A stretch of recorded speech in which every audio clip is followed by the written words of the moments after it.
ষ্টেবিলাইজরটা কেতে জরুরি এটা তো তোমরা সবাই জানিছ। বট ষ্টেবিলাইজর বি দুই টাইপর আছে, গোটে আছে ম্যানুয়াল ষ্টেবিলাইজর, গোটে আছে অটো কট ষ্টেবিলাইজর। তো এই দুইটা ষ্টেবিলাইজরে আমি কেন ষ্টেবিলাইজরটা পরচেজ কলে আমার সাউন্ড সেটঅপর লাগি, লাইটর কামর লাগি বহুত বঢ়িয়া রহবা, ভাল রহবা। পহলা হচ্ছে ম্যানুয়াল ষ্টেবিলাইজর। এই ষ্টেবিলাইজর যেনটাকে তুমি নিজে খুদ নিজে একা ভোল্টেজকে তার সেটিং করাই পড়া, সেটঅপ করবাই পড়বা। ভোল্টেজ যদি ज़्यादा ही हुआ बोले तुमके निजे देखिए ना सर फिर कम कराई पड़ा जो टिके भी लेट है बोले तो मोर स्पीकर एम्पलीफायर सब किसी जरी जावार चांसेस बहुत अधिक आतीसी। इतार प्राइस टिके लो है बट यूजर कंट्रोल हाई है। তারপরে নেক্সট যেটাকে আমার অটো কোড স্টেবিলাইজার, এটা বহুত স্মার্টলি কাম করছে।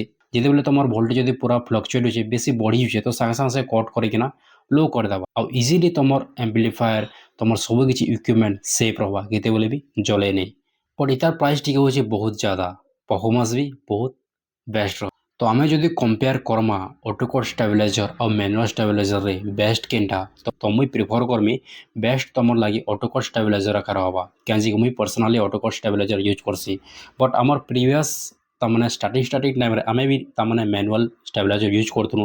तो से टाइम रे हमर 2-3 एम्पलीफायर भी जली जेतला। केतले वोल्टेज जेहेतु हाई ही होला, जेतले वोल्टेज टा हाई ही जावा, क्योंकि वोल्टेज रो कथा तमे कहि नै पार, केतेबेले फ्लक्चुएटिंग ना हाई ही जावा, केतेबेले लो ही जावा। तो जदि तुम ऑटोकोड स्टेबलाइजर यूज करथबो तो से इजिली तमने ऑटोकोड कर देबा।